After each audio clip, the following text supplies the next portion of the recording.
Hello everyone. आज यानी कि 9 अक्टूबर के न्यूज़ टुडे के इस अंक में आप सभी स्टूडेंट्स का स्वागत है और हम अपनी बात की शुरुआत आज के महत्वपूर्ण सुर्खियों को के लिस्ट से करते हैं। क्या है लिस्ट में?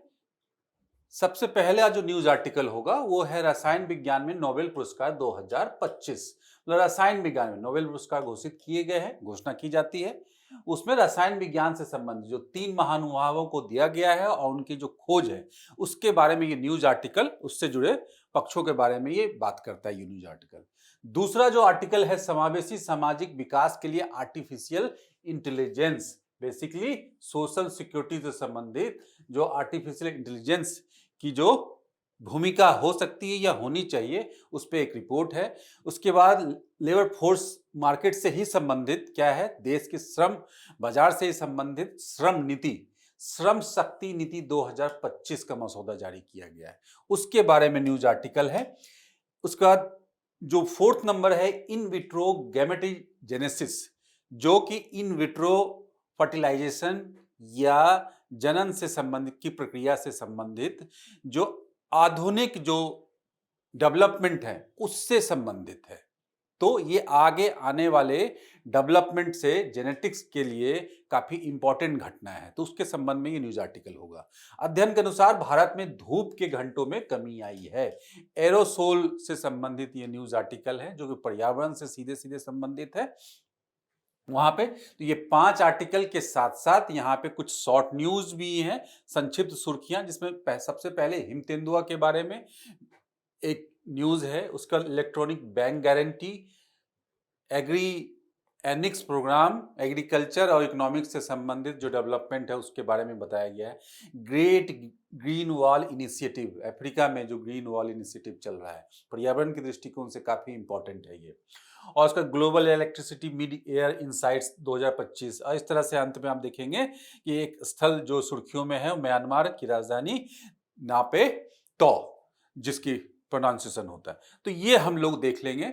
तो हम लोग अपनी बात की शुरुआत करते हैं आज के पहले न्यूज आर्टिकल, यानी कि पहला न्यूज आर्टिकल जो हमने लिया है वो है श्रम शक्ति नीति 2025 का मसौदा जारी हुआ, ड्राफ्ट ही जारी हुआ है, ड्राफ्ट। ध्यान रखेंगे ड्राफ्ट जारी हुआ है कि जिससे कि उस पर कंसल्टेशन लिया जा सके। सामान्यतः किसी भी प्रकार की ऐसी पॉलिसी मेकिंग होती है तो उसका एक महत्वपूर्ण चरण होता है जब वो कंसल्टेशन के लिए आम जनता के सामने रखा जाता है, पब्लिश किया जाता है। तो ये उसी दौर में है श्रम नीति। तो श्रम नीति, श्रम शक्ति नीति, तो मतलब क्या, लेबर फोर्स से संबंधित होगा। तो पहले हम लोग बैकग्राउंड समझ लेते हैं।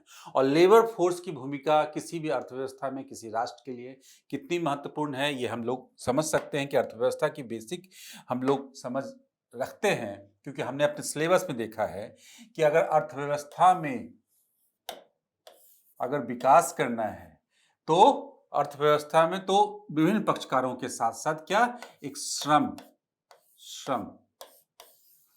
श्रमिक और किसी भी गतिविधि के लिए, चाहे उद्योग, चाहे कृषि, चाहे अन्य क्षेत्रक, इसके विकास के लिए ये श्रमिक, इसके साथ साथ पूंजी, अन्य जो फैक्टर है, मतलब किसी भी उद्योग के विकास के लिए तो है ही खासकर, और साथ साथ क्या, विभिन्न प्रकार की सामाजिक आर्थिक गतिविधियों में क्या, श्रमिकों की भूमिका। अगर कृषि में क्षेत्र में क्या, श्रमिकों की भूमिका एक महत्वपूर्ण पक्ष है श्रमिकों का।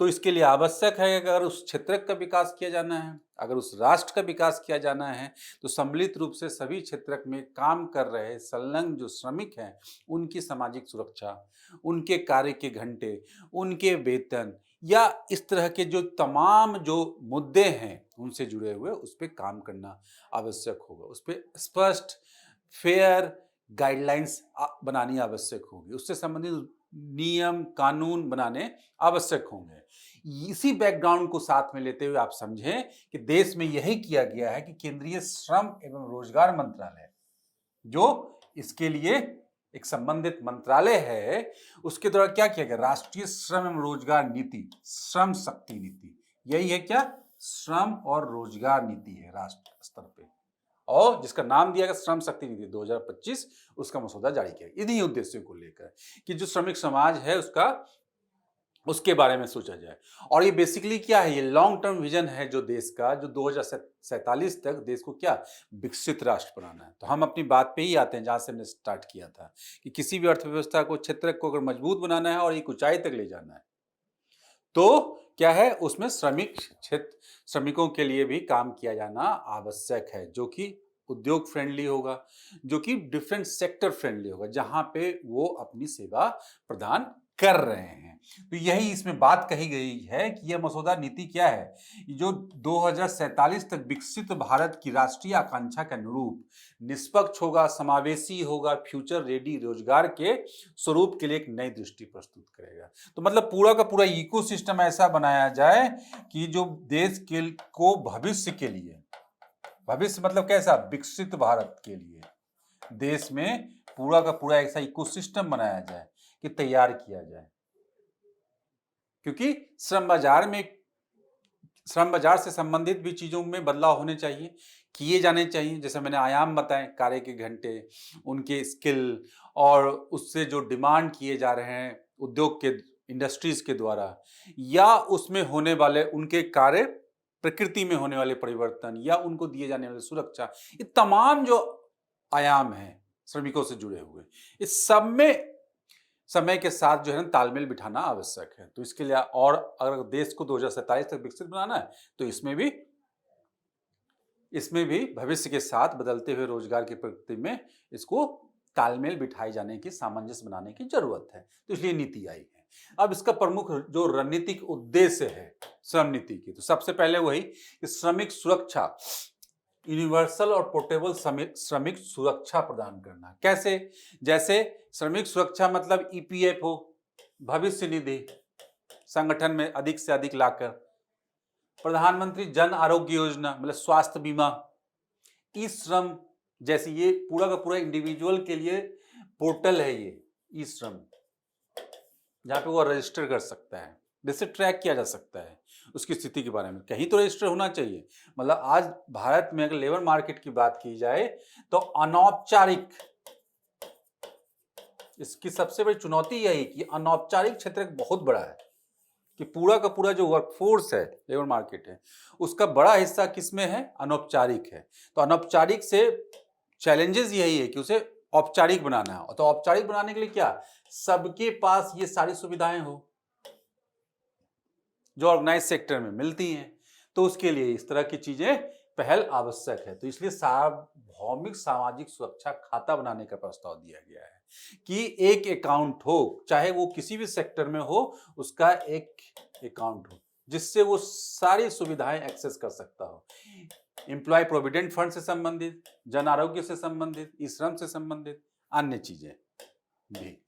उसके बाद क्या, व्यावसायिक ऑक्यूपेशनल सुरक्षा और स्वास्थ्य, मतलब कार्यस्थल पे होने वाली जो दुर्घटना है, सामान्य रूप से देखते हैं कार्यस्थल पे या कार्य के दौरान, और कार्य के दौरान मतलब कार्यावधि के दौरान कोई दुर्घटना होती है, सरकारी कर्मचारी या प्राइवेट फर्म में भी, कॉर्पोरेट फर्म में भी काम करने वाले कर्मचारियों के साथ, तो उनके लिए एक सुविधा है, सरकार की तरफ से तो सुविधा है ही कि उनको एक निश्चित धनराशि उनको या उनके परिवार को कि गुजर बसर के लिए ये प्रदान किया जाता है, ये है। लेकिन क्या अनौपचारिक क्षेत्र में ऐसा है अवेलेबल? तो नहीं होगा तो सामाजिक सुरक्षा नहीं हो पाएगी। उससे संबंधित भी चीजें हैं कि इसमें क्या है, प्रकृति से जुड़े हुए खतरों और महिला रोजगार अनुकूल मानकों के साथ व्यावसायिक सुरक्षा और स्वास्थ्य संहिता, ये ध्यान रखेंगे, एकदम मार्क कर लेंगे कि व्यावसायिक सुरक्षा और स्वास्थ्य संहिता कोड बनाए गए, नियम कानून होगा इसमें, डूज एंड डोंट होगी, क्या होना चाहिए क्या नहीं होना चाहिए, और एम्प्लॉयर के लिए भी होगा इसमें। तो इस तरह से चीजें दोनों को जो है ना प्रोटेक्ट करेंगी, रोजगार और भविष्य की तैयारी। और क्या, यही कि भविष्य में क्या है, चीजें बदल रही हैं, नए रोजगार की प्रकृति उभर रही है, नए क्षेत्र को उभर के आ रहे हैं, तो इसके लिए भी पूरा का पूरा तैयार होना पड़ेगा, नहीं तो वो रोजगार मार्केट से ही बाहर हो जाएंगे, अनएम्प्लॉयड हो जाएंगी। तो इसलिए भी ये चीजें जो है ना, उन्हें अधिक से अधिक इंफॉर्मेशन पहुंचे, अधिक से अधिक उनका स्किलिंग हो, अपस्किल कर सके जैसे। तो इसमें क्या, केंद्रीय श्रम एवं रोजगार मंत्रालय को रोजगार प्रदान करने की सुविधाजनक बनाने वाली संस्था के रूप में भूमिका बढ़ाने तथा रोजगार के लिए डिजिटल पब्लिक इंफ्रास्ट्रक्चर के रूप में नेशनल करियर सर्विस, ये काफी चर्चा में है आजकल, नेशनल करियर सर्विस एनसीसी का उपयोग करने की बात कही गई है। तो इसको क्या बनाया जाएगा? रोजगार के लिए डिजिटल पब्लिक इंफ्रास्ट्रक्चर। ठीक है, मतलब यहां पे रजिस्टर करके आप चीजों को ये यहां पे प्राप्त कर सकते हैं। तो इसलिए बुलाया गया है ये रोजगार मंत्रालय को रोजगार प्रदान करने को सुविधाजनक बनाने वाली संस्था के रूप में, कि अगर आपको रोजगार के लिए आप अवेलेबल हैं तो आप यहां रजिस्टर कर सकते हैं एनसीसी में। तो आपके क्षमता के अनुरूप अगर रोजगार भविष्य में होगा अवेलेबल तो आपको कॉल किया जाएगा। इस तरह से चीजें कांटेक्ट किया जाएगा। जो स्टेट लेवल पे अभी भी होता है, डिस्ट्रिक्ट कार्यालय में होता है, जहां पे पंजीकरण करवाना पड़ता है। श्रम शक्ति नीति के अन्य उद्देश्य क्या है? कि महिला एवं युवा सशक्तिकरण, ऑब्वियसली कि अधिक से अधिक युवाओं को इस नेट से जोड़ा जाए, जिससे कि उनको रोजगार मिल सके, उनको सुरक्षा मिल सके और उनका स्केलिंग किया जा सके, महिलाओं को इसमें जोड़ा जा सके। अब देखेंगे कुल श्रम में महिलाओं की संख्या को बढ़ाना है, ये लक्ष्य है। क्यों? क्योंकि महिलाओं की संख्या को बढ़ाना से सिर्फ रोजगार में वृद्धि नहीं होगी। अगर महिला या जैसे कमजोर वर्गों की रोजगार प्राप्ति होगी तो आय की वृद्धि तो होगी ही होगी उनकी, साथ में क्या, डिसीजन मेकिंग में परिवार के स्तर पे, समाज के स्तर पे उनकी स्थिति मजबूत होगी, क्योंकि उनकी आय के बढ़ने के साथ साथ वो खर्च भी करेंगे, वो अपने हिसाब से, उनके पास विकल्प भी बढ़ेगा समाज में। परिवार में ही आप देखें, अगर महिला कमा रही है, अर्जित आय अर्जित कर रही है, अगर एक निश्चित आय, तो अपने हिसाब से मुनासिब चीजों में खर्च करे, अपने बच्चों के शिक्षा में, स्वास्थ्य में। तो इससे क्या होगी? परिवार में उसकी भूमिका बढ़ेगी और उसमें क्या, भविष्य में डिसीजन मेकर्स के रूप में उसे जाना जाएगा और ग्रामीण स्तर पे ये काफी सकारात्मक दिख रहा है। तो इसमें क्या है, यहाँ पे वही कि उसे 2030 तक जो है ये जो महिला पार्टिसिपेशन है उसे बढ़ा के 35% करना है, ये ध्यान रहे। तो ये लक्ष्य है सशक्तिकरण का, जो कि एक टूल के रूप में उभर सकता है। ये नियमों का अनुपालन और रोजगार के औपचारिकरण को आसान बनाना है, कि सारी चीजें हम कर लेंगे, अगर हम ये नहीं करेंगे तो चीजें क्या होंगी, वहीं की वहीं रुकी होंगी। तो नियमों के अनुपालन को आसान बनाना होगा, डिजिटलीकरण करना होगा, जटिलता को कम करते हुए। तो इसके लिए क्या, सिंगल विंडो डिजिटल अनुपालन प्रणाली, कि एक ही जगह टेबल टू टेबल जाने की आवश्यकता आपको नहीं है। और ये किसके लिए? उद्योगों के लिए, एमएसएमई, छोटे उद्योग जो है, लघु उद्योग जो है, मध्यम उद्योग जो है, किसी प्रकार के लाइसेंस के लिए, लेबर लाइसेंस के लिए, जिससे वो स्टार्ट कर पाए, आप सेल्फ सर्टिफिकेशन कर पाए अपने प्रोडक्ट का, और सरलीकृत रिटर्न प्रक्रिया सुनिश्चित की जाएगी। वहीं प्रौद्योगिकी और ग्रीन ट्रांजिशन का लाभ उठाना, मतलब आज के डेट में हमने सुना है कि ग्रीन क्षेत्रक, तो ग्रीन क्षेत्रक क्या है? Green sector. तो ग्रीन सेक्टर मतलब क्या? जैसे रिन्यूएबल एनर्जी, जैसे सॉलिड वेस्ट मैनेजमेंट से संबंधित रिसाइकिल इंडस्ट्री पूरा का पूरा जो है। उसके बाद हम लोग देखते हैं एलईडी बनाने वाली कंपनियां, मतलब एनर्जी इफिशियंसी बढ़ाने वाली कंपनियां। तो इस तरह के जो प्रोडक्ट आ रहे हैं इसको क्या बोलते हैं? ग्रीन, यही ग्रीन ट्रांजिशन, मतलब ग्रीन एनर्जी से संबंधित जो इंडस्ट्री है, जो एक उभर रही है, देश में काफी इसका डिमांड, जैसे सोलर एनर्जी से संबंधित जो पूरा का पूरा इंडस्ट्री इकोसिस्टम डेवलप हुआ, तो उसमें लोगों के रोजगार भी उत्पन्न हुए। तो उसके अनुरूप जो है, उसके डिमांड के अनुरूप जो है ना, श्रम बाजार को भी, श्रम शक्ति को भी तैयार होना होगा। तो उससे संबंधित जो अपॉर्चुनिटी है उसे भी टैप करने की आवश्यकता है। यहाँ ये बताया जा रहा है। इसके तहत ग्रीन जॉब्स को बढ़ावा देना शामिल है। सूर्य मित्र आपने सुना होगा कि सोलर सेक्टर में ट्रेंड किया जा रहा है, सूर्य मित्र, ये आप सर्च कर सकते हैं। ये छोटा डिप्लोमा टाइप का कार्यक्रम है जो सरकार के द्वारा चलाया जाता है, जो एक विशेष वर्ग के, मतलब एज ग्रुप के युवाओं के लिए होता है। ट्रेनिंग के बाद वो इस सेक्टर में जॉब मिल सकता है उन्हें।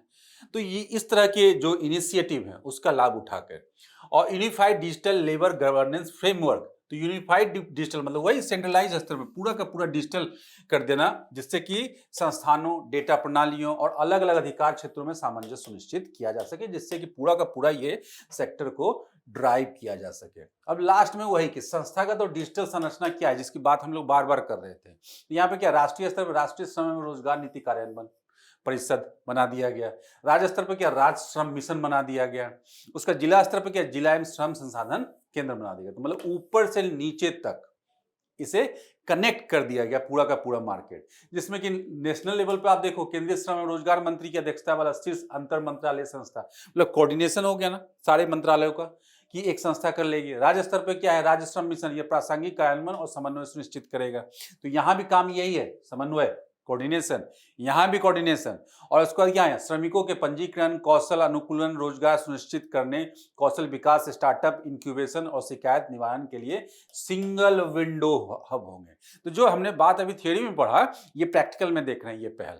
तो ये जो तीनों पॉइंट है काफी इंपॉर्टेंट पॉइंट है, आप लिख कर रख सकते हैं मेंस परीक्षा के लिए अपने आंसर में लिखने के लिए। जब इनिशिएटिव की बात आए तो ये एग्जाम्पल हम लोग वहां पॉइंट तो लिखेंगे, उसके एग्जाम्पल के रूप में यहाँ पे ये सब इनिशिएटिव लिख सकते हैं। तो काफी इंपॉर्टेंट है, इकोनॉमिक्स से संबंधित, सोशल इशू से संबंधित भी ये टॉपिक था। चलिए अब नेक्स्ट टॉपिक पे हम लोग देखते हैं क्या है कि ये पर्यावरण से संबंधित है। नेक्स्ट टॉपिक कि अध्ययन के अनुसार भारत में धूप के घंटों में कमी आई है। धूप के घंटों मतलब जो प्राप्त होने वाली सौर्य प्रकाश है वो कम हो गई है, यही है ना, सौर्य प्रकाश जो है कम हो रही है। तो सौर प्रकाश कम कैसे हो, या तो सूर्य धीमा हो जाए या फिर आने वाले सूर्य की किरणों को कोई पृथ्वी तक पे आने से रोक दे, इस तरह से कोई चादर टाइप की चीज हो जाए। तो ये कैसे हो सकता है, पृथ्वी से निकलने वाली कुछ प्रदूषण या प्रदूषक तत्व ऐसे हो जाए जिसकी चादर बन जाए, यही है ना, जो उनको वहीं से परावर्तित कर दे, ये हो सकता है ऐसा।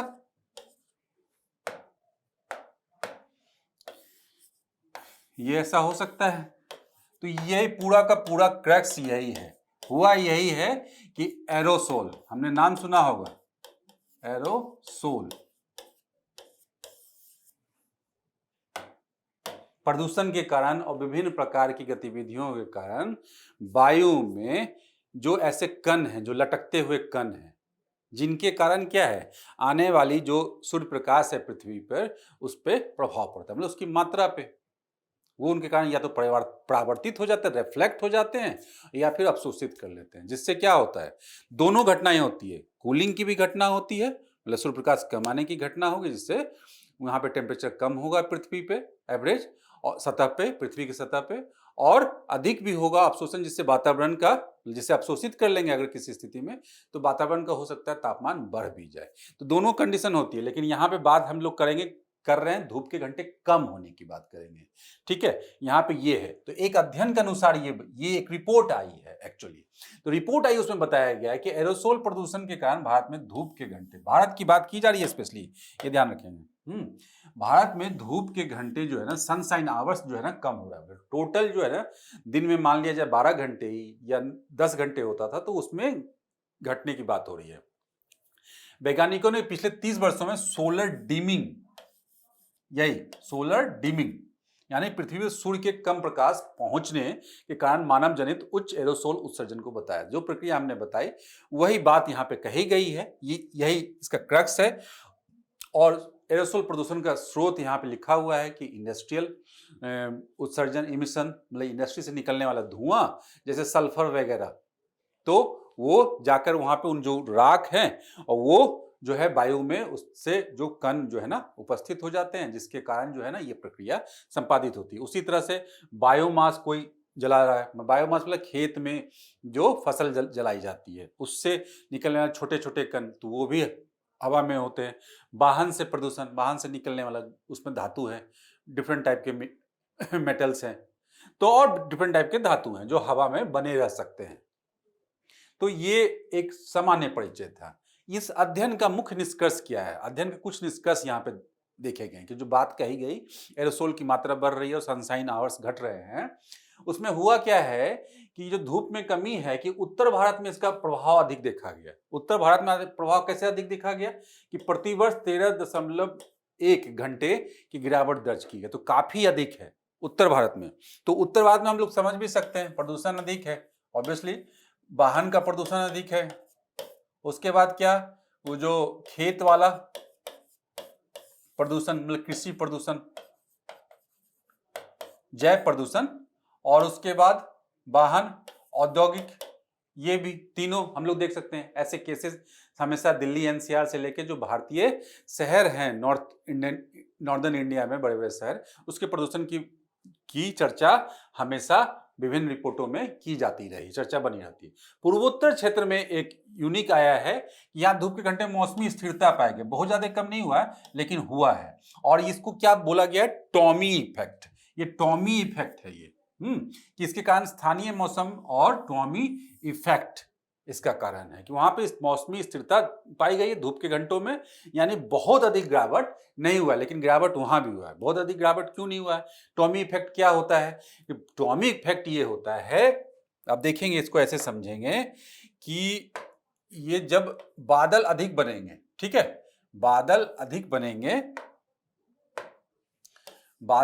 बनेंगे तो उससे क्या होगा, जो आने वाले सूर्य प्रकाश है तो वो क्या होगा, अधिक से अधिक रिफ्लेक्ट होंगे। तो अधिक से अधिक रिफ्लेक्ट होगा मतलब एल्बिडो बढ़ गया ना उस जगह का, तो एल्बिडो बढ़ गया तो मतलब सूर्य प्रकाश नहीं आ रही है, इसका कहने का मतलब भी यही है वहां पे, तो सूर्य प्रकाश की कमी हो गई। ये जो पॉइंट है, ये जो पॉइंट मैंने बनाया वो क्या होता है, आर्द्रता ग्राही, इसको हिंदी में बोलते हैं आर्द्रता ग्राही केंद्रक, और अंग्रेजी में क्या बोलते हैं, हाइग्रोस्कोपिक न्यूक्लियाई। ठीक है, यही वो कण होते हैं जिसके ऊपर छोटे छोटे पानी के जल के बूंद जो है इकट्ठा होते हैं, और इकट्ठा होने के बाद ये ड्रॉपलेट बनते हैं, बड़ी बूंद, और इस प्रकार के हजारों लाखों करोड़ों जो बूंद बनते हैं तो बड़ा बादल बनता है। तो मतलब बादल के साइज को बड़ा होने के लिए ये कण होना आवश्यक है, और इसी कण की बात कर रहे हैं जिसको एरोसोल बोलते हैं। तो एरोसोल की मात्रा अगर आसमान में होगी तो बादल बनने की संभावना, इस प्रकार के बादल बनने की, जल के बूंदों वाली बादल बनने की संभावना बनी रहेगी। हम सामान्य तौर पे यही बोलते हैं, नमक ये होता है, सागरों से निकला हुआ नमक होता है, या जो तेल के जलने से, मतलब जीवाश्मी ईंधन के जलने से निकला हुआ ये चीज हो सकता है ये, या डिफरेंट अन्य प्रदूषक हो सकते हैं जिसके ऊपर जो है जल की बूंद जमा होकर वो बादल बन जाते हैं। तो जब ऐसा होता है तो यही टॉमी इफेक्ट होता है, और मानव जनित एरोसोल उत्सर्जन बादलों को अधिक चमकदार बना, क्योंकि क्या है, जल वाली बूंदें अधिक है उसमें, तो चमकदार बना देता है। और चमकदार बनाने से क्या होगा, तो ये सीधा सीधा क्या, जो सनलाइट आ रही थी वो सीधा वापस, तो इससे क्या होगा कि अधिक छोटी बूंदों का निर्माण करते हैं जो अधिक सूर्य प्रकाश को परावर्तित करते हैं और जलवायु को ठंडा करते हैं। तो इसलिए गिरावट तो होगी, बहुत ज्यादा नहीं होगी क्योंकि बादल की भी उपस्थिति है यहाँ पे। चलिए, अध्ययन के मुख्य निष्कर्ष क्या है, सोलर डिमिंग के कारण क्या है। सोलर डिमिंग के कारण वही बता दिया गया, दीर्घकालिक सोलर डिमिंग का मुख्य कारण क्या, औद्योगिक प्रदूषण से उत्पन्न एरोसोल। क्योंकि औद्योगिक प्रदूषण बढ़ गया, वायु में जो है ना एरोसोल की मात्रा बहुत ज्यादा उत्सर्जन के रूप में पहुंच गई, तो जिसके कारण क्या है, ये परमानेंट हो गया, ये परमानेंट हो गए। तो जिसके कारण क्या है, जो सोलर डिमिंग वाला जो इंपैक्ट है, सोलर डिमिंग वाला वो परमानेंट चलता आ रहा है, परसिस्टेंट हो गया ये। एरोसोल संघनक केंद्रक, इसी की बात जो हमने किया अभी वही, कि एरोसोल संघनक केंद्रक, जिसको हाइग्रोस्कोपिक न्यूक्लियाई जो बोला, जिसके ऊपर बादल बनते हैं, ये बीच में इसके ऊपर छोटे छोटे ड्रॉपलेट जमा होंगे, ये जमा होते जाएंगे, जमा होते जाएंगे, जमा होते जाएंगे, ऐसे बड़ा होता गया तो बादल बन गए के रूप में कार्य करते हैं। इससे बादलों के जल कण छोटे और लंबे समय तक टिके रहते हैं, परिणाम स्वरूप आकाश लंबे समय तक बादलों से ढका रहता है। तो यही बात की जा रही थी यहाँ पे। अब यही हम लोगों ने चर्चा में देख लेते हैं कि एरोसोल और उसके प्रकार। एरोसोल और उसके प्रकार बेसिक तो हमने समझ लिया कि सस्पेंडेड पार्टिकल होते हैं, मतलब हवा में लटकते हुए कण होते हैं। और लटकते हुए कण कैसा होगा, ये ठोस पार्टिकल होंगे ये, और ये सागरों से निकल सकता है, जल की बूंदों का जो बर्स्ट होता है उससे जो नमक, जल की बूंदों के रूप में जो नमक चला गया हवा में, और वायु जो है उसको, सतही वायु, सागर के तल से लगी हुई जो सतही वायु है उसे उड़ा के लेके चली गई, तो वो भी शामिल हो गया एक। तो वो नमक, सागरीय नमक कैसे आया है हवा में, समझ गए हम लोग। उसके बाद ये सागरीय सिर्फ नमक ही नहीं आ सकता, हो सकता है बहुत सारे पोषक तत्व भी आ जाए, प्लैंकटन आ जाए छोटा, तो वो भी आ सकता है। तो इसीलिए जो कुछ क्या, ये यहाँ पे इस तरह के कुछ जैविक पदार्थ भी होते हैं इसमें, पेड़ों से, वनों से, वन क्षेत्र से निकलने वाले जो उत्सर्जन है, वहां से भी चीजें जा सकती है, फाइन पार्टिकल्स हवा में जा सकती है।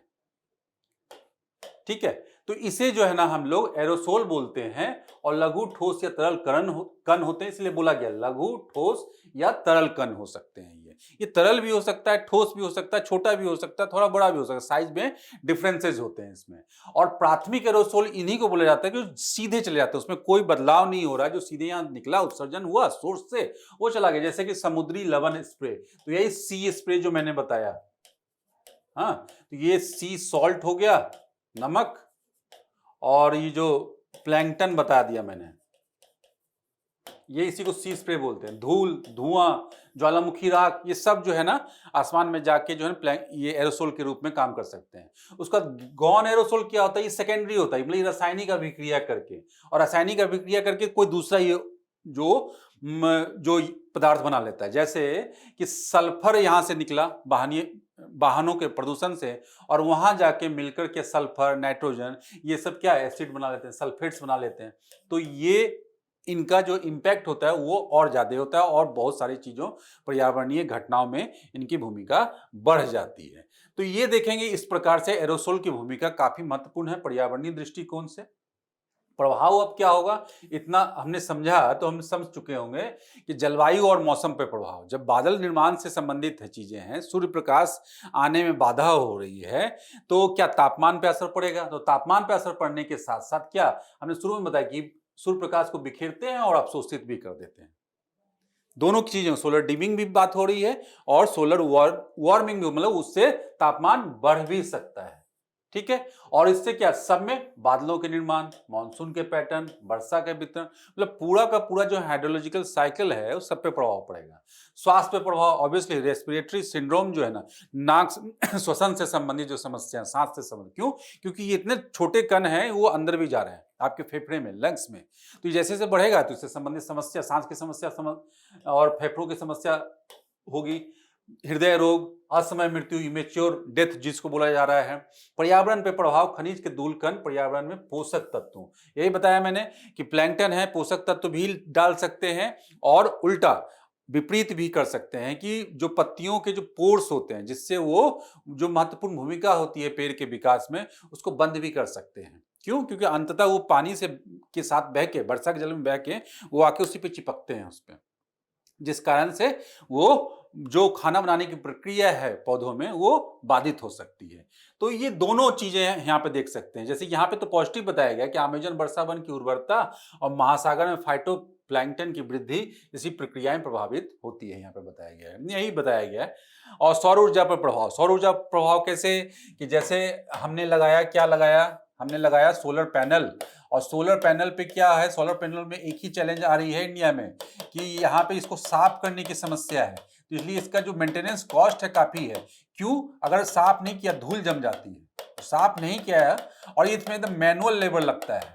कोई आपके आसपास किसी ने लगाया होगा तो आप इससे पूछना, और ये नहीं, अगर आपने साफ किया, इसको प्रॉपर मेंटेनेंस किया, तो आपकी जो प्रोडक्टिविटी है, मतलब बिजली पैदा करने की, तो वो कम हो जाता है ये इसकी। तो ये काफी भूमिका है, क्योंकि ये सब जाके जमेंगे उस पे, तो उससे सौर ऊर्जा उत्पादन कम हो जाता है। तो चैलेंजेज हैं ये सब।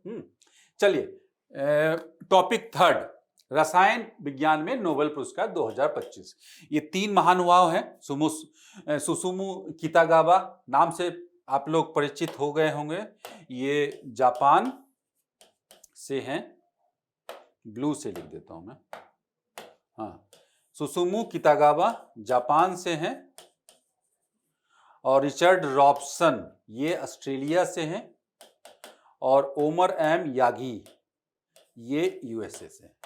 तीनों पर्सन को संयुक्त रूप से नोबेल प्राइज मिला है इस बार रसायन विज्ञान में। अन्य क्षेत्रों में किसमें मिलता है, ये होमवर्क के रूप में आप देखें और उसको फॉलो भी कीजिए, क्योंकि रसायन नोबेल प्राइज से संबंधित जो जिस विषय के लिए दिया गया है, जिस व्यक्ति को दिया गया है, दोनों महत्वपूर्ण हो जाता है। यूपीएससी के प्रीलिम्स में तो पूछे ही जाते हैं, मेंस परीक्षा में भी उनके आविष्कार से, उनके खोज से संबंधित, उनके कार्य से संबंधित प्रश्न डायरेक्टली आ जाते हैं। चलिए देखते हैं यहाँ पे हुआ क्या, क्यों नोबेल पुरस्कार इनको दिया गया, और काफी यूनिक ये डेवलपमेंट है रसायन के क्षेत्र में। कि royal Swedish academy of sciences ने 2025 में रसायन विज्ञान के नोबेल पुरस्कार के विजेताओं की घोषणा कर दी है। नाम हमने देख लिया इनका, और इनके शोध कार्यों में अलग अलग मेटल ऑर्गेनिक फ्रेमवर्क्स का विकास किया है। तो बेसिकली ये क्या है, एक तरह से ये मेटल की एक संरचना विकसित की है, मेटल की एक संरचना विकसित की है, ऐसा कुछ ब्लॉक्स टाइप का इन्होंने विकसित किया है मेटल की संरचना, जिसका उपयोग विभिन्न पर्पस से किया जा सकता है ह्यूमन सोसाइटी के लिए। कैसे हम लोग देखते हैं, क्या है कि आणविक संरचना मतलब कि अणुओं की व्यवस्था ऐसी होगी केज के रूप में, पिंजरे के रूप में, जिसमें अधिक से अधिक स्पेस को ग्रहण किया जा सकेगा, तो अधिक से अधिक स्पेस आ सकेगा। क्या इसका मतलब हुआ? अगर कोई ऐसा आपने सुना होगा मैथोलॉजी में भी कि मुट्ठी में बंद कर लिया उसने, वो भगवान ने अवतार लिया, मुट्ठी में बंद कर लिया बड़े से क्षेत्र को या किसी बड़े से राक्षस को। यहाँ पे एक रेफरेंस है, यहाँ पे हैरी पॉटर का उपन्यासों में हरमाइनी ग्रेंजर का बैग, वो ऐसे पोटली थी उसकी, उस पोटली में कुछ भी रख लेते थे, है ना, ये हमने कहानियों में सुना होगा।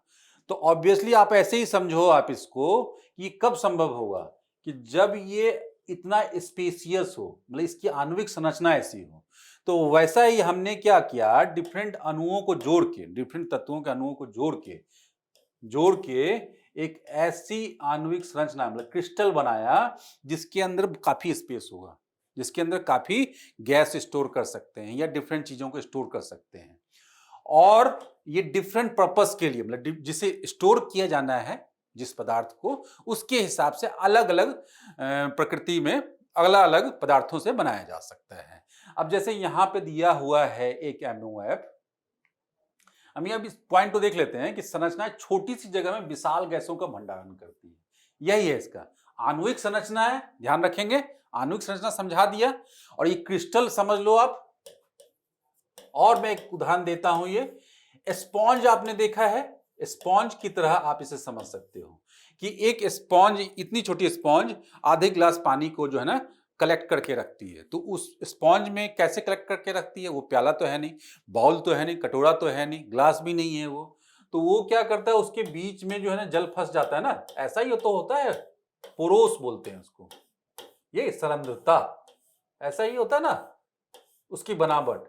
तो यही समझ लो आप पदार्थ के लेवल पे, कि पदार्थ के लेवल पे ऐसा पदार्थ विकसित किया गया जिसके अंदर ये ऐसा ही रहता है, इसे 3 डायमेंशनल आप समझ लो आप इसे। तो उसमें अधिक से अधिक पानी को, इतने छोटे से स्पॉन्ज में आप बहुत सारा पानी आप इकट्ठा कर सकते हैं, स्टोर कर सकते हैं। और स्पॉन्ज को ही समझ लो आप ये जो क्रिस्टल मैंने बताया।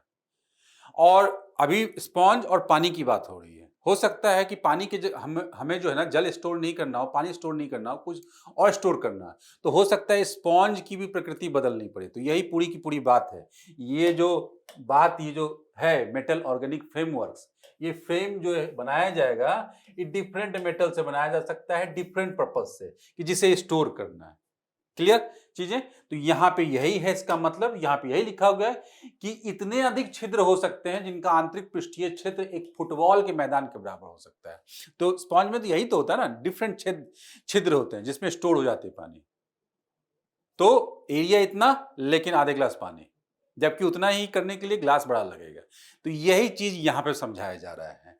तो वही कि छोटे आणविक कक्षाओं की तरह कार्य करते हैं, जैसे गैसों, आयनों और अन्य अणुओं को ट्रैप और पृथक कर सकते हैं, उसे रूपांतरित कर सकते हैं, ट्रांसफॉर्म कर सकते हैं। तो अब जब इतनी बड़ी खोज हो गई, तो इसके एप्लीकेशन के बारे में आप सोचें कि, और एक बात और इंटरेस्टिंग बात, कि इसको आणविक होटल के रूप में इसलिए जाना जाता है कि इसमें बहुत सारे अणुओं को, मतलब अन्य पदार्थों को रखा जा सकता है, मतलब अणुओं का ये होटल है। ये छोटा छोटा कमरा ही तो हुआ ना, ये छोटा छोटा कमरा ही तो हुआ, ये ऐसे यही तो हुआ ना, इसमें स्टोरेज बढ़ जाएगी। तो अब देखिए, इसको एप्लीकेशन से हम लोग समझ सकते हैं। ये देखिए इस तरह से, ये इसकी संरचना, ये कार्बन, जिंक, ऑक्सीजन से बना हुआ मेटल ऑर्गेनिक फ्रेमवर्क है। कार्बन गैस के स्टोरेज के लिए इसे काम में लाया जाता है। ये इस तरह से कुछ ऐसा होगा, यही जो हमने बनाया। ठीक है, चलिए यहां जिसकी बात की गई थी वही कार्बन आधारित अणुओं द्वारा जुड़े धातु आयनों से बनी होती है, जिसे जो बड़े छिद्रयुक्त स्थान वाला एक त्रिआयामी नेटवर्क होगा। तो ये डायरेक्ट ये स्टेटमेंट पूछा जा सकता है आपके परीक्षा में कि मेटल ऑर्गेनिक फ्रेमवर्क के संदर्भ में निम्नलिखित में से कौन से सही हैं या कौन से गलत हैं। तो बड़े छिद्रयुक्त हैं, एक त्रिआयामी है, और यूपीएससी की एक विशेषता है जो नए डेवलपमेंट ऐसे होते हैं साइंस एंड टेक के क्षेत्र में, उसमें डायरेक्ट प्रश्न पूछती है जो एकदम बेसिक उसकी परिभाषा होती है। तो इस तरह की लाइन हो सकता है कि परीक्षा में आपके प्रीलिम्स में आ जाए। ठीक है, आईएमओएफ की सबसे खास बात क्या है, इसकी संरचना। हमने बताया है कि इसकी तुलना हमने स्पॉन्ज से की, तो इसे याद करना है, समझना है तो स्पॉन्ज को याद कर लें। स्टोर करने के काम इसी तरह से आज जैसे पानी स्टोर करते हैं, तो एमओएफ का उपयोग किसके लिए किया जाएगा, बिल्डिंग ब्लॉक्स को बदलकर रसायन विज्ञानी इसके छिद्रों के आकार। अब डिफरेंट टाइप के एमओएफ विकसित किया जा सकता है, जैसे मैंने बताया जिस चीज को स्टोर करना है उसके हिसाब से, मतलब कस्टमाइज रूप में अपनी जरूरत के साथ। वही लिखा गया, बिल्डिंग ब्लॉक्स को बदलकर रसायन विज्ञानी इसके छिद्रों के आकार और बनावट नियंत्रित कर सकते हैं। इससे वो विशिष्ट पदार्थों को कैप्चर और स्टोर कर सकते हैं। तो भविष्य में इसका कितना उपयोग होगा, जैसे इसके एप्लीकेशन से अब हम चीजें समझें। जल संचयन सबसे पहली बात, तो जल संचयन करने के लिए बहुत सारी चीजें हैं, लेकिन डेजर्ट में हवा में तो नमी की मात्रा हमेशा रहती है, लेकिन हमारे पास टेक्नोलॉजी नहीं है। आपने देखा होगा अभी ये काफी चर्चा में रहता है, ऐसा एक पर्दा टांग दिया जाता है, बड़ा सा पर्दा डेजर्ट इलाकों में रात भर ऐसा, और वो नेट होता है वो, और वो हवा में नमी को वो अवशोषित करता है, और उसमें नीचे ये लगा रहता है ऐसा कि जहां पे ये बूंद बूंद बूंद यहाँ गिरती है, और वो यहाँ पाइप लगा रहता है और यहाँ पे ये स्टोर होता रहता है। इससे क्या होता है, और बड़ा सा पर्दा होता है, वो नेट होता है वो।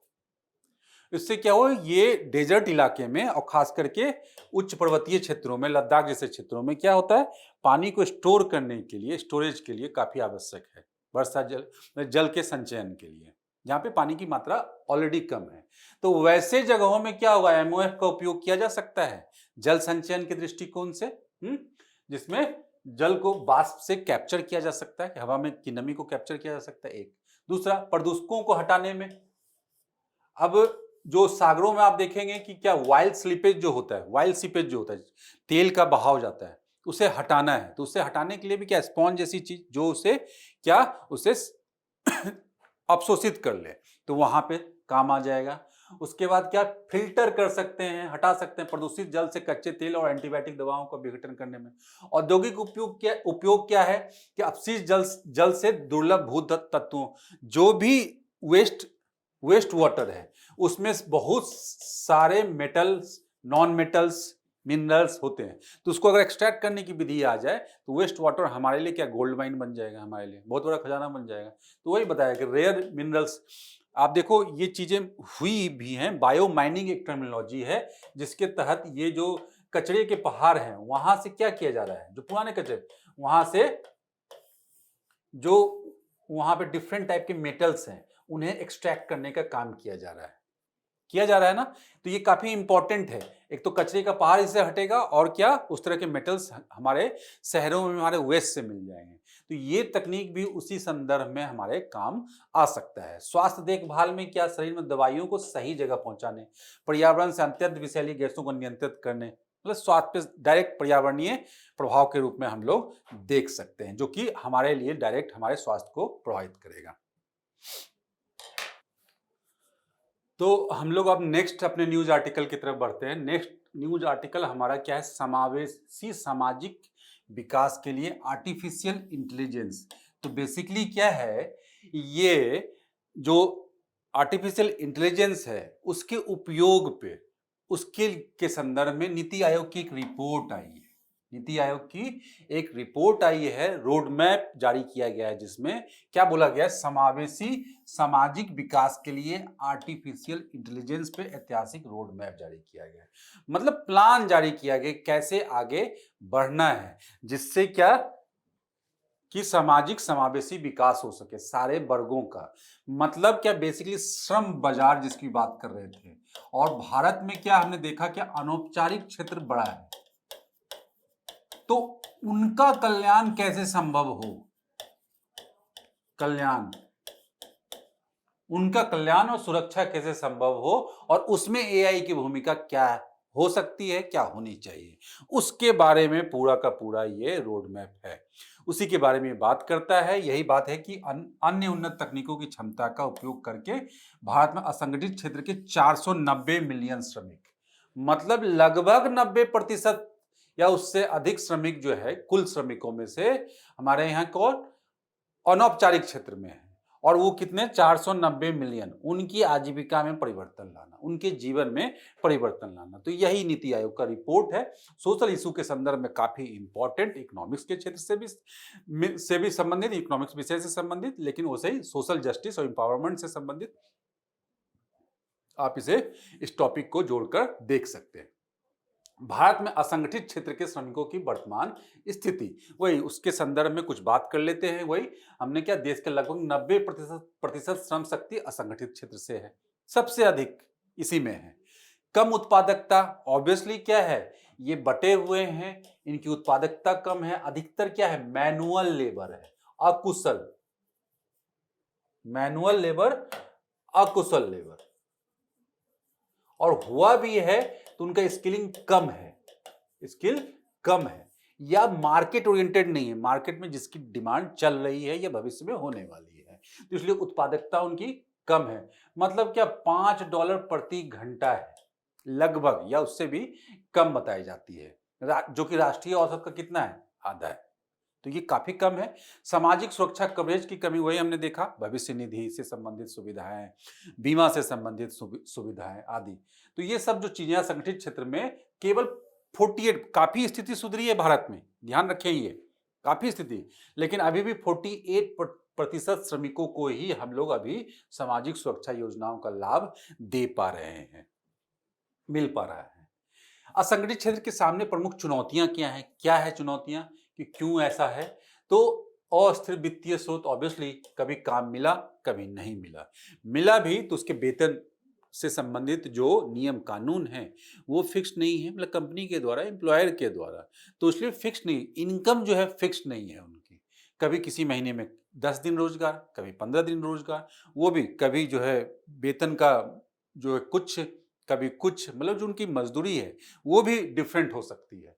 तो इसलिए क्या है कि जो पारिश्रमिक है नहीं मिलना, पारिश्रमिक भुगतान में देरी, अनुबंधों में कमी, समय का कोई लाभ नहीं मिलना, तो ये समय पर नहीं मिलना, ये सारी चीजें समस्या है। बाजार और मांग तक पहुंच, मतलब जहां एक्चुअल में डिमांड है वहां तक पहुंच भी बहुत लोगों की, क्योंकि भारत भौगोलिक रूप से काफी और सांस्कृतिक रूप से काफी विविध है, तो श्रम बाजार विभाजित है, तो मतलब जहां पे कंसंट्रेशन है वहां पे अगर उनकी पहुंच हो जाएगी तो ऑब्वियसली उन्हें रोजगार तक पहुंच हो जाएगी। उसके बाद क्या, इसके कारण है कि बहुत लोगों को जागरूकता ही नहीं है या जानकारी नहीं है, या वहां पे जाने के पश्चात भी उनके पास प्रॉपर जो है सर्टिफिकेशन या सर्टिफिकेट्स नहीं है, रोजगार करने के प्रमाण की कमी, डिजिटल प्लेटफॉर्म पे उनकी विजिबिलिटी कम होना, जिससे क्या एम्प्लॉयर उनको हायर कर ले। कौशल और तकनीक अपनाने की कमी, ऑब्वियसली केवल 2 से 5% को व्यावसायिक प्रशिक्षण प्राप्त है, मतलब जो इंडस्ट्री जिसे डिमांड करती है जिसके आधार पे जॉब मिल सकते हैं। सामाजिक सुरक्षा और व्यावसायिक सुरक्षा दोनों स्लूप, सामाजिक सुरक्षा और व्यवसाय, सामाजिक सुरक्षा हमने पहले भी देखा है कि जो प्रोविडेंट फंड से संबंधित है, बीमा से संबंधित है, और उसका कार्यस्थल पे जो सुरक्षा से संबंधित, ये सारी चीजें हैं की वजह से दुर्घटना और सुरक्षा से संबंधित है, ये चीजें। उसके बाद क्या, मुआवजे से संबंधित, स्वास्थ्य बीमा, ये सारी चीजें जो है सामाजिक सुरक्षा और व्यावसायिक सुरक्षा के अंतर्गत आती हैं। तो इससे संबंधित जो कवरेज है वो कम होना, उत्पादकता की कमी होना, ये लास्ट में हमने देखा कि मैनुअल ज्यादा है, अकुशल ज्यादा है, और कुशलता है भी तो कम है। तो ये पूरा का पूरा कुल मिलाकर बात वही है कि कुछ नियम में बदलाव करने हैं, कौशल विकास करना है, और क्या, जागरूकता और डिजिटल इंफ्रास्ट्रक्चर, पूरा का पूरा जो इकोसिस्टम है उसे क्या डिजिटली जो है ना जोड़ना है, देश के प्रत्येक कोने से अधिक श्रमिकों को इससे कवर किया जा सके और उन तक लाभ को पहुंचाया जा सके। यही है नीति आयोग की प्रमुख सिफारिशें क्या है। मिशन डिजिटल श्रम सेतु, तो ये काम क्या करेगा, एआई के माध्यम से सारे को जोड़ लेंगे। यहाँ पे अनौपचारिक क्षेत्र के श्रमिकों को सशक्त बनाने के लिए राष्ट्रीय मिशन की शुरुआत की जानी चाहिए। इस कदम से भविष्य के तैयार श्रम बल सुनिश्चित हो गया भविष्य के लिए, कि भविष्य के रोजगार के अनुरूप जो श्रमिक चाहिए, जो उनके लिए कुशलता चाहिए, वो मिलेगी। समावेशी एआई फ्रेमवर्क पूरा का पूरा स्ट्रक्चर बना दिया जाएगा। साक्षरता और भाषा संबंधी जो बैरियर है, ऑब्वियसली मैंने बताया सांस्कृतिक रूप से अलग है, भौगोलिक रूप से अलग है, तो कहीं हिंदी बोली जाती है, कहीं बांग्ला बोली जाती है, कहीं तमिल बोली जाती है, कहीं कन्नड़। तो ये जो है डिफरेंट एआई टूल जो है ना, वॉइस फर्स्ट यूज वाला, आज हमने देखा है कि मैसेज हम लोग गूगल में भी हम लोग चीज़ों को पूछने की पद्धति डिफरेंट लैंग्वेज में ये चीज़ें आ गई हैं कि डिफरेंट लैंग्वेज में उससे पूछा जा सकता है, लैंग्वेज चेंज करने का। तो वहाँ से ये चीज़ें हो सकती है जिससे कि फायदा मिल सके।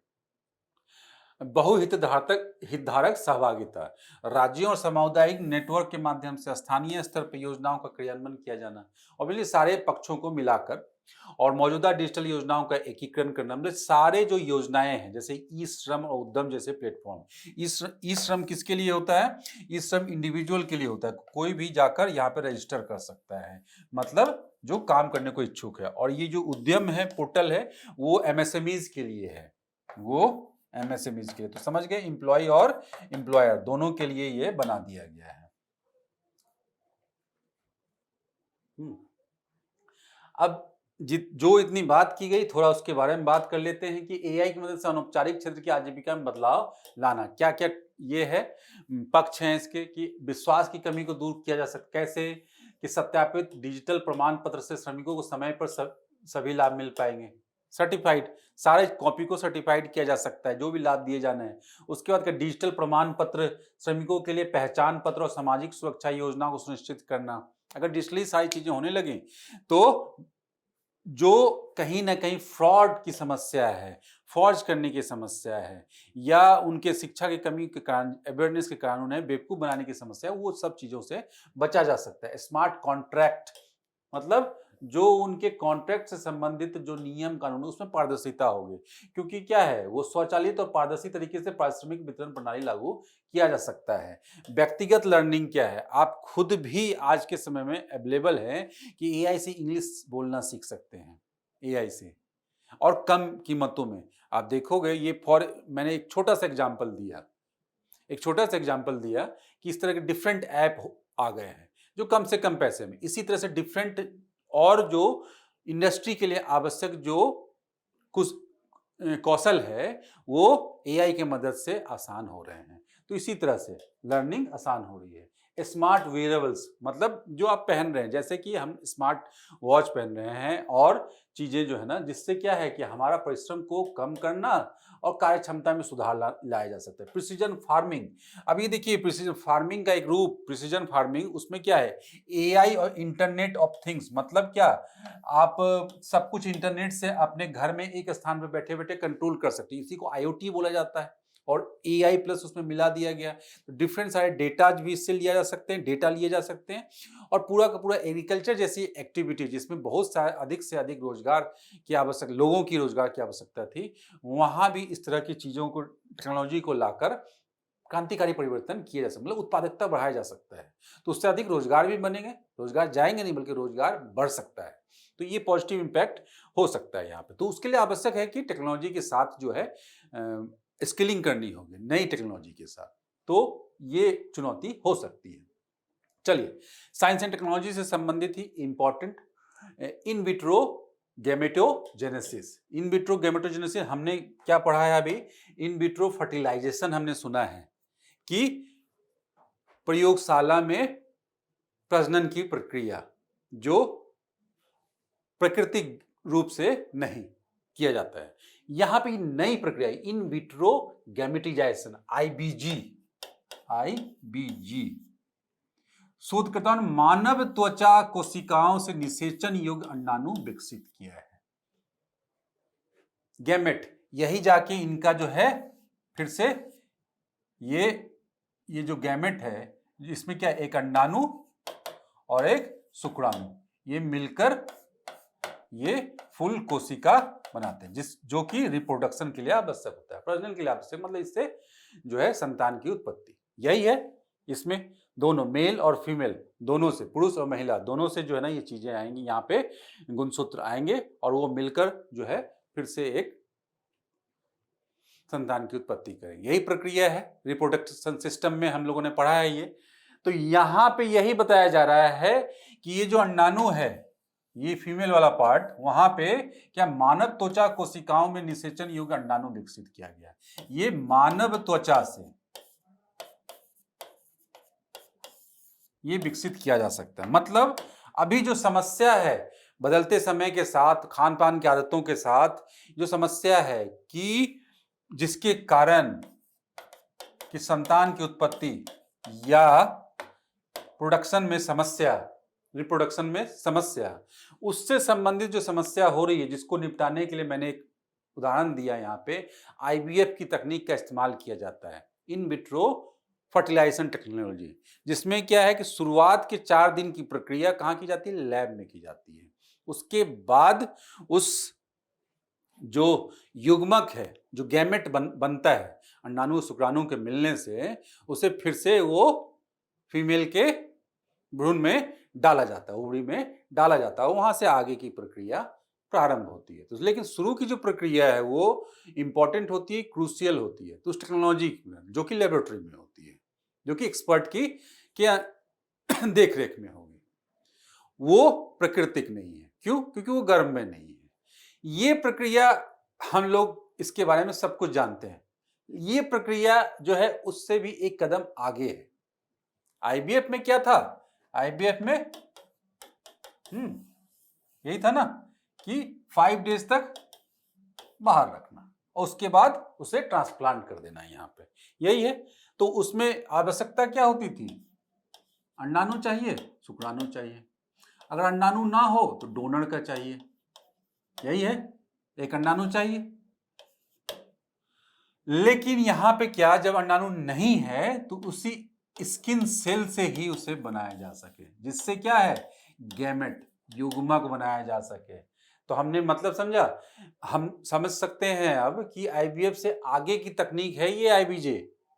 ये आईबीजी जो है ना आगे की तकनीक है। इसमें यही बताया जा रहा है कि वैज्ञानिकों ने साधारण त्वचा कोशिकाओं कि डीएनए का उपयोग करके निषेचन योग्य अंडाणु के समान कोशिकाएं विकसित की हैं, जो कि जिसको निषेचित किया जा सकता है और इससे इनफर्टिलिटी से जुड़ी अनुसंधान के लिए एक बड़ी सफलता मिल सकती है। और क्या यह खोज इन विट्रो जो गैमेटोजेनेसिस नामक तकनीक के माध्यम से इनफर्टिलिटी के उपचार के लिए एक संभावित मार्ग प्रदान कर सकता है, या आगे इसका प्रयोग किया जा सकता है। आईबीजी वास्तव में प्रयोगशाला में युग्मक यानी गैमेट, यही बात की जा रही थी, गैमेट इसी को बोलते हैं, जो युग्मक बोलते हैं कि दोनों जहां फंक्शनल अंडाणु और शुक्राणु जहां मिल जाते हैं जब, और उसके बाद वो आगे डेवलप होके फिर वो विकसित होता है पूरा। तो उत्पन्न करने की प्रक्रिया, इसमें रोगी की स्वयं की अनुवांशिक सामग्री का उपयोग किया जाता है। यही मैंने बताया, जब अंडाणु अगर ना भी हो, एब्सेंट भी हो, तो वहां पे ये विकसित किया जा सकता है, रोगी की अनुवांशिक सामग्री का उपयोग किया जाता है। इन अनुवांशिक सामग्रियों से आइसोलेटेड जर्म कोशिकाएं या इंड्यूस्ड प्लूरिपोटेंट स्टेम सेल्स शामिल हैं। तो ये स्टेम सेल्स भी आ गया इसमें। जेनेटिक्स हमने पढ़ा है, वहां पे स्टेम सेल पढ़ा है, वहां पे हमने ये सारी चीजें प्रक्रिया पढ़ी है हमने। अब थोड़ा सा प्रोसेस जो मैं समझा रहा था उसी को मैं समझा दे रहा हूं, ये कि त्वचा कोशिका है, ये स्किन सेल, ये इसके जो केंद्रक है उसको निकाल के ये जो नॉर्मल फ्रेश अंडाणु है उसमें निकाल दिया गया। लेकिन इसमें पहले क्या किया गया, जो इसमें हर एक अंडाणु में क्या है, हर एक अंडाणु में गुणसूत्र होते हैं, तो उसको हटा दिया गया, गुणसूत्र को हटा दिया गया, इसमें इसलिए खाली है यहाँ पे। तो इसे जब ट्रांसफर किया जाएगा इस केंद्रक के, इस सेंटर को, और केंद्रक में क्या गुणसूत्र है, तो ये यहाँ पे आएंगे, ठीक है। और ये क्या, उसके बाद अब इसमें शुक्राणु का प्रवेश किया जाएगा, तब जाके ये, क्यों, तब जाके क्या, दोनों में क्या, इसमें 23, इसमें 23 मिलकर क्या 46, यही होता है यहाँ पे। अगर इसे हटाया नहीं जाता तो ये डुप्लीकेट हो जाता है उसका, तो इसीलिए उसको प्लेन कर दिया गया और हटा दिया गया। और नॉर्मल प्रोसेस, पुरुष का शुक्राणु अंडाणु को निषेचित करता है, इसलिए अंडाणु के गुणसूत्रों में से आधे गुणसूत्र पिता से और आधे गुणसूत्र मां से आते हैं। तो यही फूल जो है आगे संतान का रूप ले लेगा। यही चीजें हैं, ये प्रक्रिया होगी। तो नए अनुसंधान के बारे में क्या, अंडाणु बनाने के लिए शोधकर्ताओं ने मानव त्वचा कोशिकाओं के न्यूक्लियस को डोनर के अंडाणु में प्रत्यारोपित कर दिया, जिसके न्यूक्लियस को पहले हटा दिया गया था। इस तकनीक को सोमैटिक सेल न्यूक्लियस ट्रांसफर के नाम से जाना जाता है। यह इन विट्रो गैमेटोजेनेसिस का ही एक प्रकार है। मतलब जो पहले से चला आ रहा है उसी का एक प्रकार होगा, एडवांस वर्जन होगा उसमें। और हालांकि आईबीजी से जुड़ी मुख्य चुनौती है कि शोधकर्ताओं को सुनिश्चित करना था कि रीप्रोग्राम्ड किए गए निषेचित अंडाणु में गुणसूत्रों की सही संख्या हो। वही डुप्लीकेट वाली जो बात की मैंने कि प्रत्येक युग्म में कितना 23 गुणसूत्र होते हैं, जो त्वचा कोशिकाओं जैसे मानव कोशिकाओं में पाए जाने वाले 46 गुणसूत्रों का आधा है, तो आधा करना था पहले, तो उसे 23 हटाने थे, तो उत्पन्न किए गए अंडाणु में से अतिरिक्त 23 गुणसूत्रों को हटाने के लिए रीप्रोग्राम करना होगा ना। शोधकर्ताओं ने एक तकनीक विकसित की जिसे क्या बोलते हैं, माइटोमायोसिस। ये सबसे चैलेंज है, इसे आसान किया जाएगा तब करके ही पॉसिबल हो पाए। यह तकनीक प्राकृतिक कोशिका विभाजन का नकल करती है, जैसे प्राकृतिक रूप से कोशिका का विभाजन होता है, और इस तरह से 23 गुणसूत्रों का एक सेट को हटा दिया जाता है। मतलब रिवर्स इंजीनियरिंग एक तरह से किया गया कि हटाने की प्रक्रिया। तो इस तरह से ये जो है ना एक क्रांतिकारी परिवर्तन हो सकता है ह्यूमन रिप्रोडक्शन के क्षेत्र में। चलिए यहां से हम लोग अन्य सुर्खियां शॉर्ट न्यूज देखते हैं। पर्यावरण क्षेत्र से संबंधित, जैव विविधता संरक्षण से संबंधित एक जीव के बारे में बात कर रहे हैं, हिम तेंदुआ स्नो लेपर्ड हिमालयी क्षेत्रों में, दक्षिण एशिया और सेंट्रल एशिया में पाए जाने वाला, मतलब ये भी इतना नेपाल, भूटान, भारत, पाकिस्तान जो हिमालय रीजन है सब में पाया जाता है ये हिम तेंदुआ। और वल्नरेबल है, संवेदनशील है। हालांकि जो है हमारे वाइल्ड लाइफ प्रोटेक्शन एक्ट जो है उसकी अनुसूची 1 में है, मतलब पूरी तरह से संरक्षण जिसको प्रदान, उच्च संरक्षण जिसे प्रदान किया जाता है। और क्या, जो एक महत्वपूर्ण बात मैं बता देना चाहता हूं यहाँ पे, जो आप लोग नोट भी कर लेंगे, ये क्या है, फ्लैगशिप स्पीसीज की भी श्रेणी में है। फ्लैगशिप स्पीसीज किसे बोलते हैं पर्यावरण में, डिफरेंट टाइप की स्पीसीज हमने सुना होगा, कीस्टोन स्पीसीज, फ्लैगशिप स्पीसीज। तो फ्लैगशिप स्पीसीज है मतलब कि पूरा का पूरा जो हाई एल्टीट्यूड, उच्च ऊंचाई वाले क्षेत्र, मतलब जैसे हिमालयी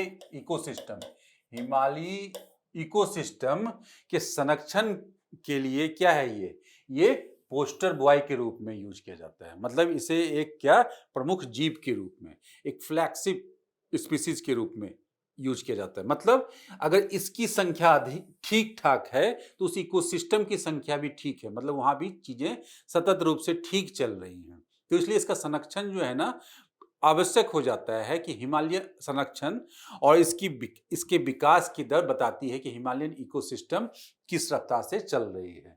तो इसीलिए ये बेसिकली ये है, और एक ग्लोबल इसीलिए बोला गया है कि इसलिए ये वैश्विक स्तर पे भी ये प्रोग्राम चलाया जा रहा है, global snow leopard and ecosystem protection, GSLEP program जो है ना, ये ध्यान रखेंगे, भारत इसका हस्ताक्षरकर्ता राष्ट्र है, ये काफी इंपॉर्टेंट है। तो यही इसमें बताया गया कि हिम तेंदुओं की आनुवांशिक विविधता बहुत कम होती है, यही न्यूज है। इसका संभावित कारण हाल की इनब्रीडिंग की बजाय उसे विकासवादी चरण में लगातार कम संख्या का होना। तो इसीलिए हम लोग इसका संरक्षण करते हैं, और आनुवांशिक विविधता के बारे में बात की गई, और किसी प्रजाति के पर्यावरण बदलाव तनाव के प्रति ढलने एवं जीवित रहने की क्षमता के लिए महत्वपूर्ण है। तो इसलिए आनुवांशिक विविधता का कम होना जो है इंपॉर्टेंट है, इसलिए इसकी बात की जा रही है। तो यही सब बात हमने किया। दक्षिण और मध्य एशिया के पर्वतीय क्षेत्रों में प्रमुख प्रजाति 12 देशों में प्राप्त होते हैं। 12 देश यही देख लीजिए यहाँ पे। और भारत में क्या, जम्मू कश्मीर, लद्दाख, हिमाचल प्रदेश, उत्तराखंड, सिक्किम, अरुणाचल प्रदेश, पूरा हिमालय रीजन में ये पाए जाते हैं। वल्नरेबल बताया IUCN के रेड लिस्ट में, और वन्यजीव संरक्षण अधिनियम अनुसूची 1 में, ठीक है। और लद्दाख हिमाचल प्रदेश का राजकीय पशु भी है, ये ध्यान रखेंगे, स्टेट एनिमल है। और क्या, ये दहाड़ते नहीं हैं और एकांत में रहते हैं। तो और फ्लैगशिप स्पीसीज है, ध्यान रखेंगे इसे। इलेक्ट्रॉनिक बैंक गारंटी, मतलब ये क्या है, बैंक गारंटी हम लोग समझते हैं। बैंक गारंटी क्या होता है कि बैंक क्या करता है, ये बैंक है और बैंक के अकाउंट होल्डर मैं हूं, मतलब ये पर्सन ए है, ये पर्सन ए है, और इसे किसी थर्ड पार्टी को पेमेंट करने हैं, लेकिन इसके पास पैसे नहीं है। तो क्या करेंगे ये, या कोई इसका अनुबंध है इसके साथ कि ये कुछ ऐसा करेगा जिससे इसको पेमेंट करने हैं बाद में, लेकिन इसके पास जो है इससे ट्रांजैक्शन में ये जो है नया है, तो इसे क्या गारंटी चाहिए, तो बैंक के द्वारा गारंटी दे दी जाती है। क्यों? क्योंकि बैंक के पास इसकी साख जो है पर्सन ए की साख अच्छी, क्योंकि अकाउंट है उसके साथ संबंध है उसका, तो बैंक के द्वारा ये गारंटी इसकी दी, इस थर्ड पार्टी को दे दी जाती है कि अगर ये व्यक्ति, ये ग्राहक, मेरा ग्राहक अगर चुका नहीं पाता इस ट्रांजैक्शन में जो बातें लिखी गई हैं, जो आप लोग इसको इसके द्वारा वायदा किया जा रहा है, तो वो पैसा हम चुकाएंगे।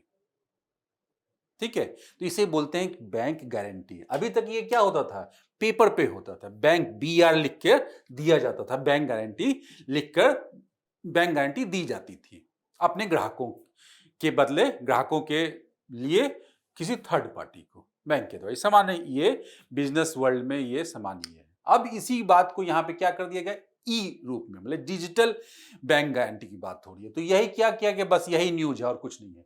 नेशनल ई गवर्नेंस डिवीजन और national e governance services limited, ध्यान रखेंगे इस कंपनी का नाम, बहुत काफी इंपॉर्टेंट है। ई बैंक गारंटी, ई बैंक गारंटी के लिए डिजिटल डॉक्यूमेंट प्रक्रिया, तो ई बैंक गारंटी डिजिटल प्रक्रिया का ये किया, शुरुआत की है।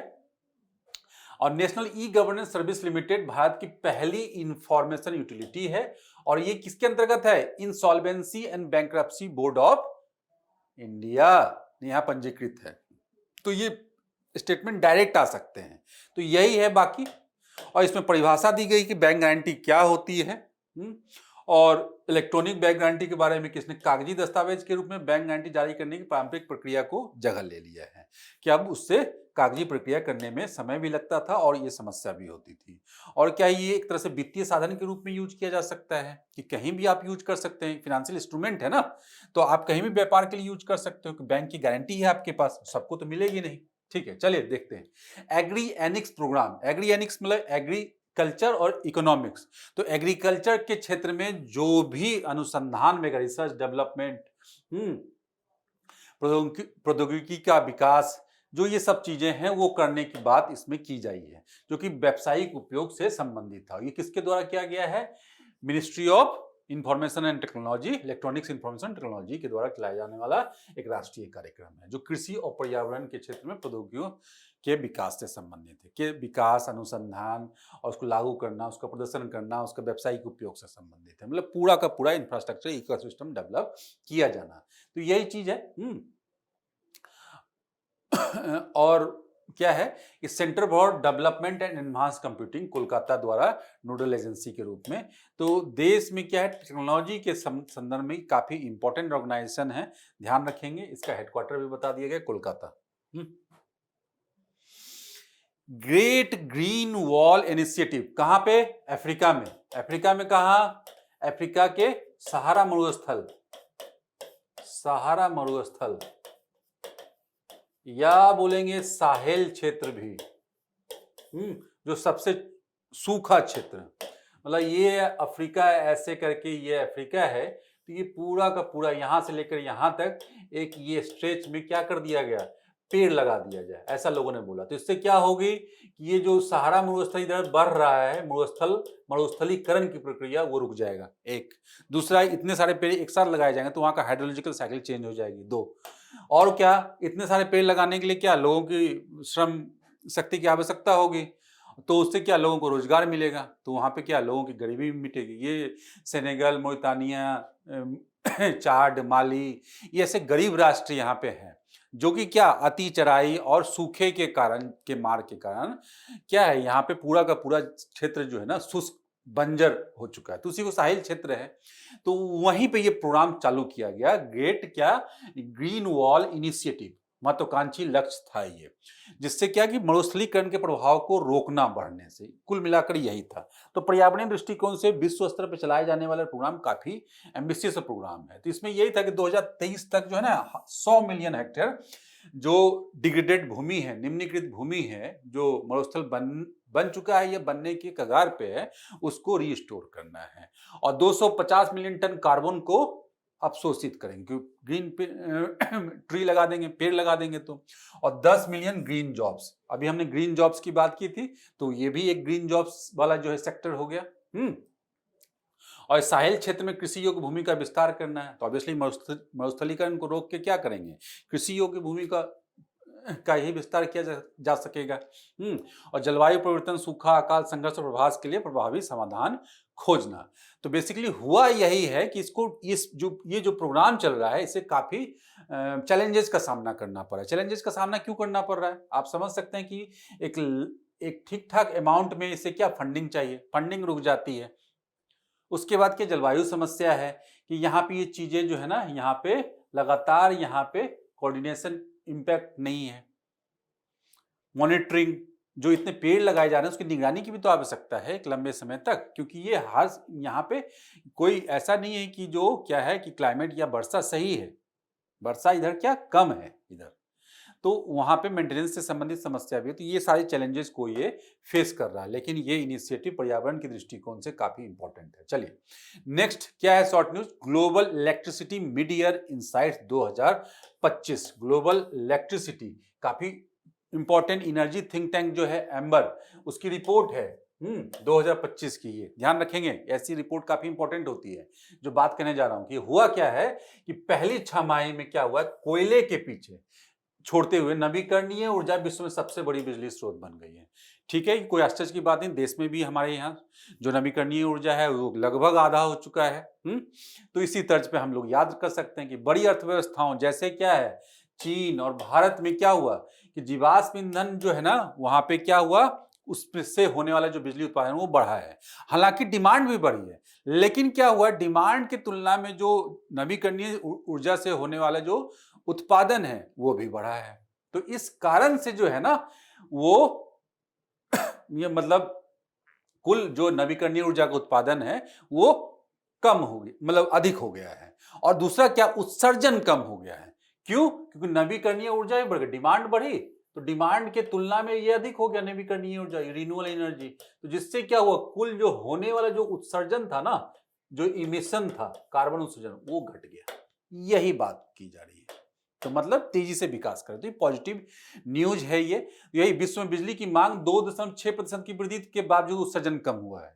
क्यों, क्योंकि नवीकरणीय ऊर्जा का प्रोडक्शन काफी तेजी से अधिक बढ़ा है। और इसमें क्या, चीन में लगभग 46 मिलियन CO2 और भारत में लगभग 24 मिलियन CO2 उत्सर्जन कम हुआ है। तो ये इंडिया से संबंधित भी है, काफी इंपॉर्टेंट है। और स्वच्छ ऊर्जा स्रोतों की वृद्धि जो है भारत के लिए सकारात्मक है, भारत के लिए या पूरे विश्व के लिए सकारात्मक। और इसमें क्या, सौर ऊर्जा सबसे अधिक 25% प्लस 29% पवन ऊर्जा, रिकॉर्ड वृद्धि दर्ज की है। देश में भी सौर ऊर्जा की भूमिका काफी महत्वपूर्ण है और विंड एनर्जी की भूमिका हमारे यहाँ भी। चलिए नेक्स्ट देखते हैं, प्रधानमंत्री किसान ऊर्जा सुरक्षा एवं उत्थान महाअभियान PM कुसुम योजना। ये भी क्या है, पर्यावरणीय दृष्टिकोण से काफी इंपॉर्टेंट योजना है। जलवायु परिवर्तन के प्रभावों को रोकने के लिए क्या, ये भी हम रिन्यूएबल एनर्जी के रूप में ही देख सकते हैं कि इसमें क्या सबसे पॉपुलर इसमें क्या है, सोलर पंप के रूप में।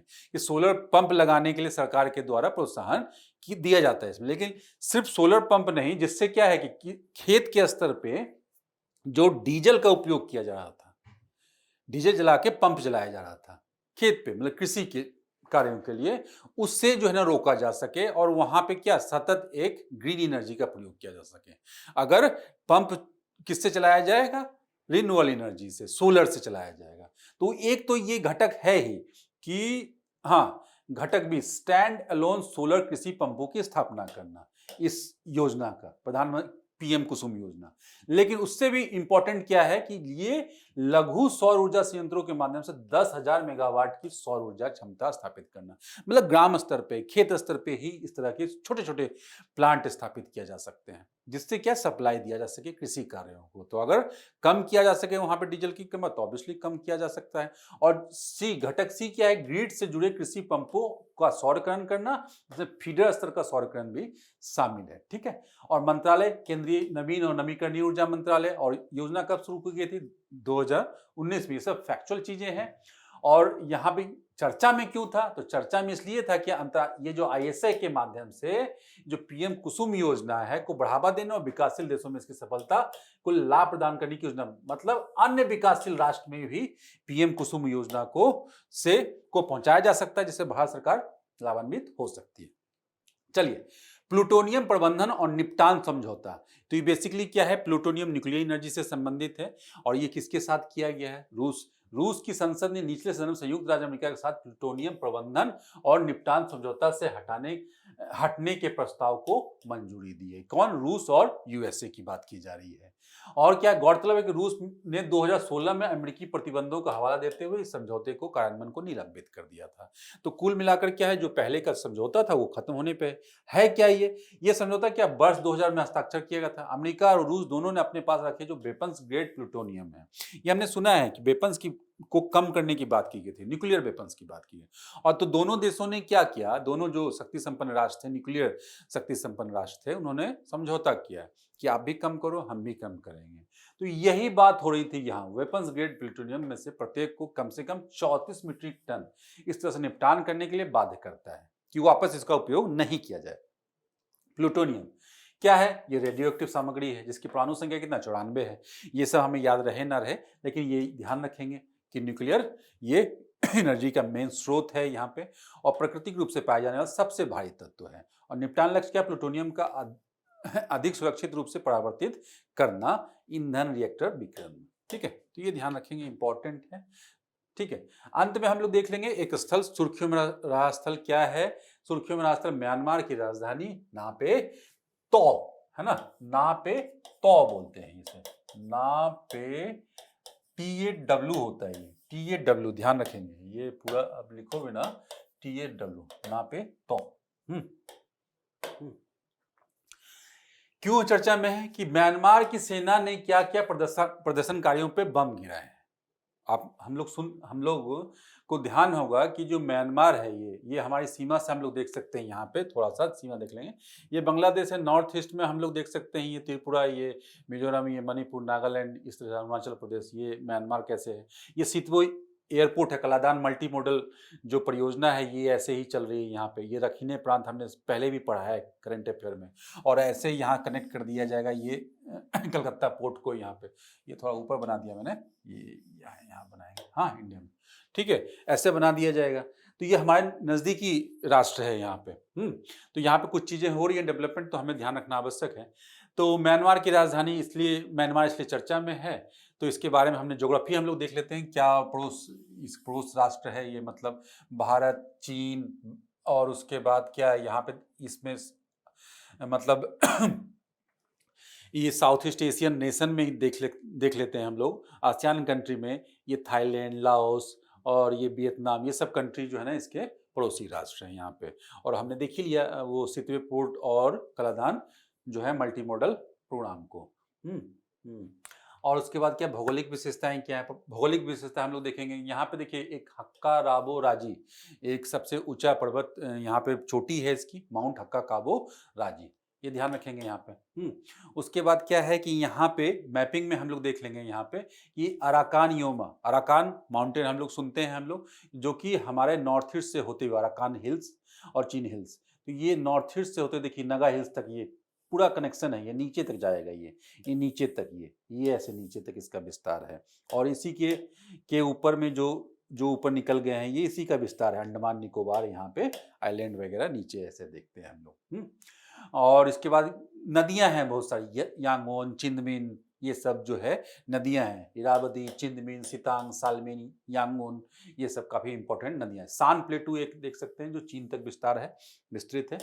तो ये हो गया इसका फिजिकल पार्ट। और उसके बाद रखाइन पर्वत, सान पठार, दामना पर्वतमाला, तेनासरीम पर्वतमाला, तो ये सारी चीज़ें हम लोग देख सकते हैं। तो इस तरह से हम लोगों ने आज के सारे न्यूज को यहीं पे जो है ना खत्म किया। अब हम लोग देख लेते हैं आज के क्वेश्चंस को। सबसे पहला क्वेश्चन, म्यांमार के भूगोल के संदर्भ में निम्नलिखित कथनों में विचार कीजिए। नापे तो म्यांमार की राजधानी है। बंगाल की खाड़ी म्यांमार के उत्तर पश्चिम में अवस्थित है। तेनासरीम पर्वतमाला म्यांमार में पाई जाती है। म्यांमार की सीमा उत्तर उत्तर पूर्व में चीन से लगती है। पूरे भूगोल से संबंधित ऐसे प्रश्न, रीजनिंग के प्रश्न आते हैं, इसमें सही चुनना है आपको। 2, प्रधानमंत्री किसान ऊर्जा सुरक्षा एवं उत्थान महाअभियान पीएम कुसुम योजना के संदर्भ में निम्नलिखित कथनों में से कौन सा कथन सही है? 1, 2, 3 सही कथन आपको चुनने हैं। इसी तरह से प्रश्न, बड़े बड़े स्टेटमेंट वाले प्रश्न इस तरह की योजनाओं में आते रहते हैं। अब क्वेश्चन नंबर 3 हम लोग देखेंगे। क्वेश्चन नंबर 3 क्या है? प्लूटोनियम प्रबंधन और निपटान समझौता के संदर्भ में निम्नलिखित कथनों पर विचार कीजिए। 3 स्टेटमेंट है, सही स्टेटमेंट चुनने हैं। इस तरह के डेवलपमेंट जो अंतर्राष्ट्रीय स्तर पे है वहां से भी प्रश्न संभव हैं। और क्वेश्चन 4 जो पर्यावरण से संबंधित ग्रेट ग्रीन वॉल इनिशिएटिव के संदर्भ में निम्नलिखित कथनों पर विचार कीजिए। 1, 2, 3 उपयुक्त कथनों में से कौन सा सही है? चलिए, क्वेश्चन नंबर 5 क्या है? इन विट्रो गैमेटोजेनेसिस की प्रक्रिया के संदर्भ में निम्नलिखित कथनों पर विचार कीजिए। इन विट्रो युग्मक जनक की प्रक्रिया साधारण त्वचा कोशिकाओं के डीएनए का उपयोग करके निषेचन योग्य अंडाणु के समान कोशिकाओं में विकसित किया गया। हमने देखा है, ये चर्चा के दौरान हमने किया कि डायरेक्ट इस प्रकार के स्टेटमेंट बना दिए जाते हैं उस टेक्नोलॉजी से संबंधित जो नए डेवलपमेंट है। तो इसी आधार से दूसरा स्टेटमेंट भी पढ़ेंगे और कौन सा सही है इसमें पूछा जा रहा है। क्वेश्चन नंबर 6 क्या है? निम्नलिखित में से कौन सा वित्तीय और दिवालियापन पारिस्थितिकी तंत्र में भारत की पहली information utility national e governance services limited का कार्य है? अभी हमने देखा, आसान प्रश्न आसानी से एलिमिनेट कर सकते हैं। तो चलिए हम लोग आज कि इस न्यूज़ टुडे के अंक को यहीं पे कंक्लूड करते हैं यहीं पे। और आई होप आप लोग जो है ना यहाँ से जो सीख रहे हैं करंट अफेयर्स के विभिन्न एस्पेक्ट उसे अपनी तैयारी में ऐड कर रहे होंगे और वो आपके लिए हेल्पफुल रहेगा। चलिए आगे भी इसको देखते रहिए। धन्यवाद।